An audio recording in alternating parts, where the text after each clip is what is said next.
Hello, Savannah, and hello to all of you. Thank you so much for being here today, and thanks to you, our citizens of Savannah, for listening today. It is with pleasure that I present to you and acknowledge that I am here not to defend myself, but simply to explain. I have been charged with an ethics violation, a claim that is, by my newly elected colleagues. First, District 6 Alderman Curtis Purdy,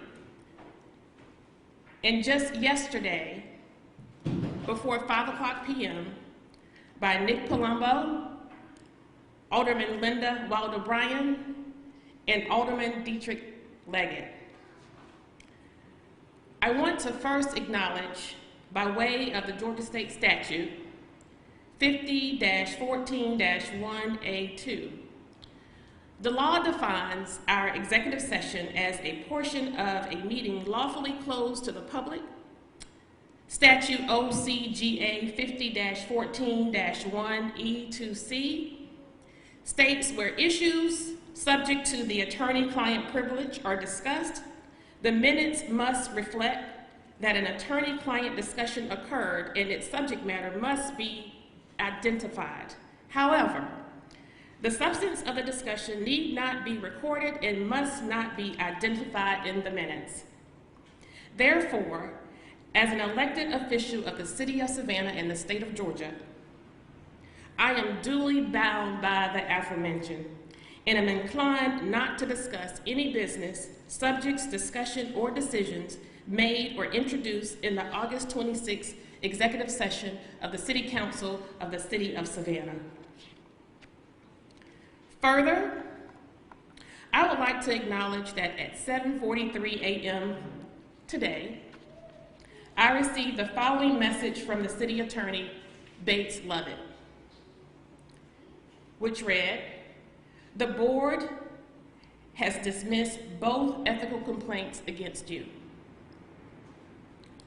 While this is good news, and despite my wish, I am not inclined to think that my colleagues will retreat, uphold the law, and get back to the business of their districts. Now, by way of point of reference, I want you to also know what was not printed or reported in midday media outlets or on the midday news. Since that time, my colleagues have refiled an ethics complaint. That said, I do not intend to publicly address this issue again, as it does nothing for the greater good of this community, and it is further my hope that our mayor, Van Johnson, will take the same stand he took in 2017 when responding to former Alderman Tony Thomas's ethics complaint. And that is where he stated, and I quote, "Council should be careful to avoid becoming the morality police." I am, however, inclined to acknowledge that our community, our state, and our nation, citizens, we are in crises. We are in the midst of a pandemic we cannot quite control, and many families, individuals, businesses are facing dire financial straits. Additionally, and most importantly, we are approaching a very, very, very important election season on all levels of government. And we will need to get counted for the census. Distraction is the greatest enemy of direction. And what we want to do here today is to remind you, our citizens of Savannah, that governments across the nation, including ours right here in this fine city of Savannah, Georgia, is changing. and politics of yesterday is no longer. And I am doing exactly what you sent me here to do. And I am doing it with a high level of integrity, authenticity, and morality. And I want you to not get caught up in the headlines. Do not get caught up in the 24-hour media cycles. Hear it, learn it, and get it for yourself. But most importantly, we need you to engage in your local government and continue to hold us accountable. But while you are holding us accountable, we also want you to hold accountable those who report to you.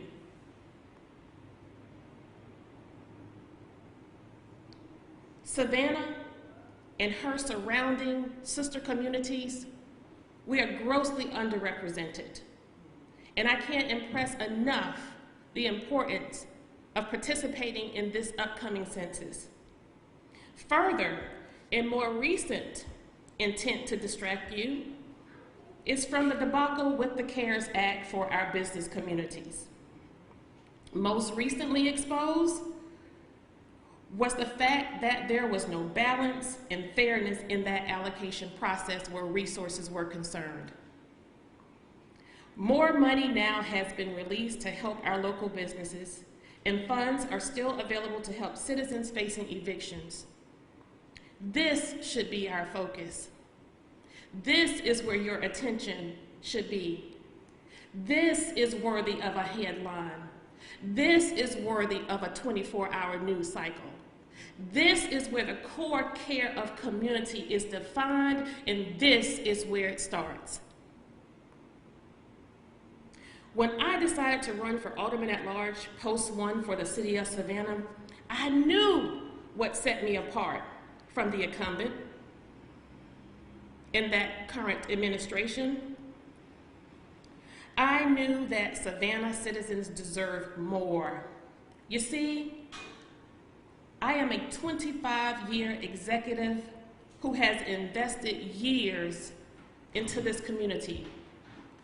I know, I have seen up close and personal the worst hurt that this city knows. I submit to you still, I am not a politician. I am a public servant, and I make no apologies for being so. Leadership, advocacy, and transparency are core and center at my intent where my service is concerned. Last year, in an interview for an endorsement, Savannah Morning News asked me, what did not for sale mean? My response was, business as usual in city government is not acceptable, and Kesha Gibson-Carter thereby is not for sale. Despite this declaration, my service on council has been limited to simply vocally advocating for livable wages, affordable housing, and economic advancement for small and marginalized businesses, and fair and ethical treatment of our city staff. From the east side to the west side, from downtown to the south side, and from crime to environmental justice, I am here to serve the citizens of Savannah and be an accessible leader you can trust and hold accountable. While I so enjoy connecting with our citizens in our various neighborhoods, and I miss dearly seeing you face to face, and now have to subject myself to a Zoom meeting here and there.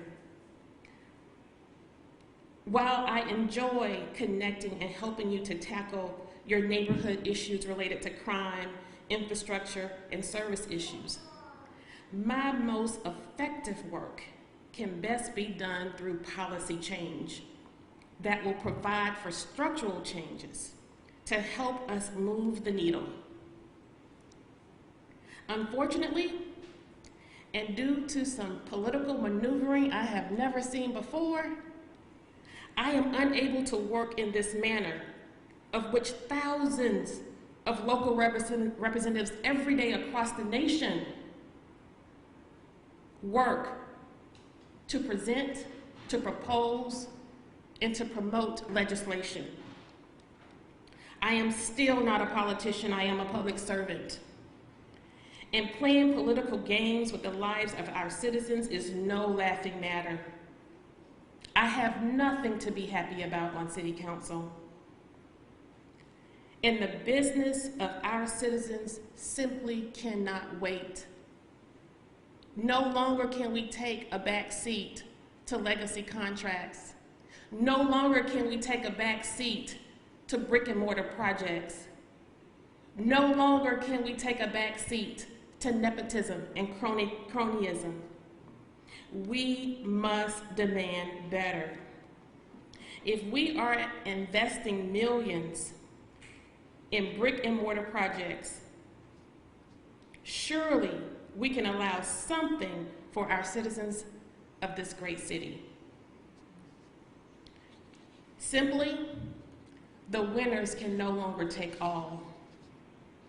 As a veteran nonprofit executive, I know firsthand how difficult it is to achieve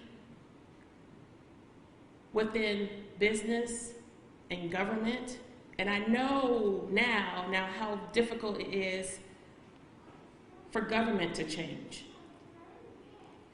A few people profit from this status quo, and a lot of people suffer as a result of it.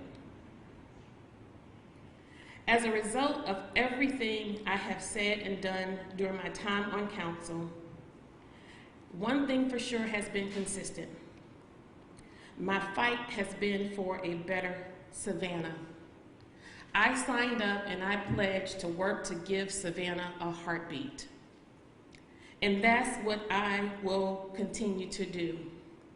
And so while the majority on our council has the press on their side, I have you, our people, on my side. It is my hope that the leadership of this administration will now work to bring us together, recognizing that this eyesore and this setup for one of its leaders make all of us look bad. I recognize this for what it is. This isn't my first rodeo. Nonetheless, through it all, I'm here today, and I am determined more than ever before to stay the course, continue to speak truth to power, and represent those who are of the least among us. Thank you.